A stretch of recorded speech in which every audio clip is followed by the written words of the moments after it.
今天的罢免不是蓝绿对抗，是反共剿匪、清除内奸的圣战。到现在还在讲清除内奸，他没有任何证据哦，他说你是就是哦，这个是妥妥的绿色麦卡锡主义啊。所以曹兴诚现在就是民进党的白手套。那曹兴诚可以用18个罢免团体去递交联署书，是台湾公民意志的发挥，不愧是曹兴诚，一开口就说谎。柯建铭的助理穿着民进党的外套，作为罢免领衔人，然后老柯林志杰在中间，民间团体直接是民进党，然后曹兴诚说这个是公民的意志。赖清德担任召集人的全任性委员会第一顾问曹兴诚，只有曹兴诚，不需要任何头衔，民进党是连演都不演的。非法到大陆投资半导体的曹兴诚，在民进党的口中就是标准的台奸。要处理大陆的投资纠纷，呼吁台湾人要支持一国两制、两岸统一。曹兴诚是最大内奸，所以他高喊他清除内奸，他自己就不会被清除。曹兴诚在今年年初也放弃中华民国的国籍，改当新加坡人。所以这个人没有力往哪里倒啊 ？Nice。Ladies and gentlemen, welcome the host.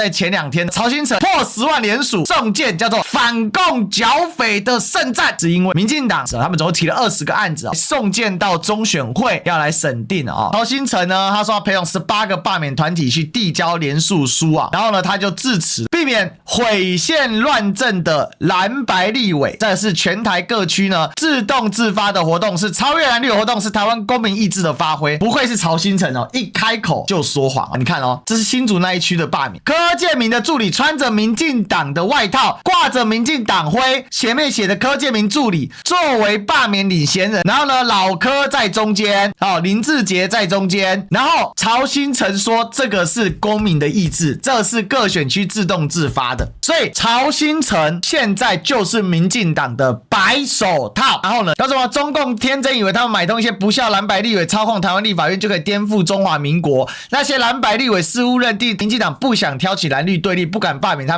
们整天有恃无恐。有人说罢免是闹事，对不起，罢免不是闹事，是公民最基本权利所以是民进党党员发起的这样然后更好笑的事情来了今天的罢免不是蓝绿对抗，蓝绿对抗是过时的假议题，今天真正议题是反共保台还是投共卖台，所以今天的罢免叫做反共剿匪、清除内奸的圣战，是民主对抗专制，是自由对抗奴役的圣战。在讲什么啊？到现在还在讲清除内奸，这个是妥妥的绿色麦卡锡主义啊！所以我不是跟大家说了，青鸟极端化，政客青鸟化，媒体收割化，商人投机化，最投机的就是这个大商人叫曹兴诚，真的是跟 ISIS跟这一些所谓圣战组织跟当年的麦卡锡主义一样的疯狂，他没有任何证据哦，他说你是就是哦。当年麦卡锡参议员怎么讲的？我有一份共产党名册，你是，然后一对科学家夫妻就在3年后的6月双双同日被送上电椅，直接电死。那老曹他拿了多少资源呢？由赖清德担任召集人，直接领导的全任性委员会第一顾问曹兴诚。我跟大家讲，这个不是按照笔画去排的，这是按照重要性去排的。只有曹兴诚，不需要任何头衔，民进党是连演都不演的。所以蔡博士怒喷啊！非法到大陆投资半导体的曹兴诚，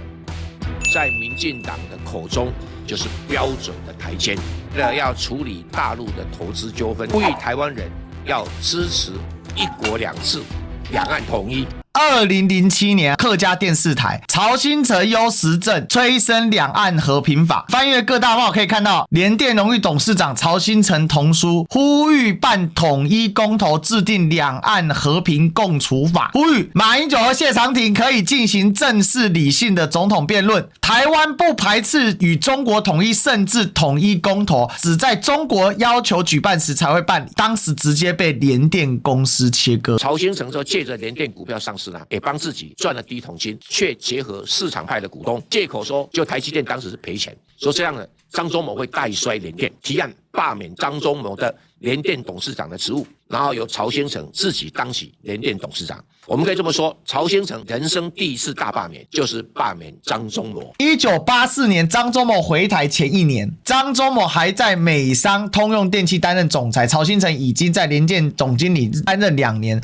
台湾想找张忠谋返台发展半导体，曹新成也托人从张忠谋那里提出转型晶圆代工的策略，但张忠谋未表赞同。1985年，张忠谋回台担任工研院院长兼联电董事长，这就是曹张心结。他就想要到大陆去投资，结果在当时台湾还不准许半导体厂到大陆投资，曹先成就在违法的状况底下拐个弯扭个角，跑去大陆投资半导体，就是后来的核建案。核建案，你看哦，后来这个核建案其实是什么？是曹新成自己利益熏心啊，力图透过跳板的方式到对岸去设厂啊，因为他在台湾正面拼不赢台积电，所以他力图用跳板的方式拐个弯到对岸去设厂，是贪心不足蛇吞象的经典代表。最后搞的呢，让联电赔了一裤子。然后我跟你讲，老谢当时的不要脸，还帮他写一篇洗白文啊！你看这可不可恶啊？所以这一切都是有脉络可循，每一件事情你都可以找到当中的蛛丝马迹啊！而且还在大陆买了很多的古董，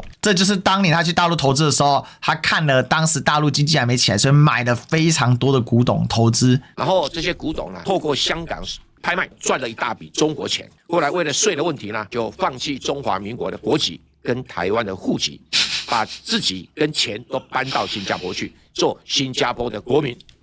曹新成在今年年初也放弃中华民国的国籍，代当新加坡人。曹新成透过了电话表示，这的确是事实，他也不会言说，压垮他的最后一根稻草就是宣腾5年的核建案。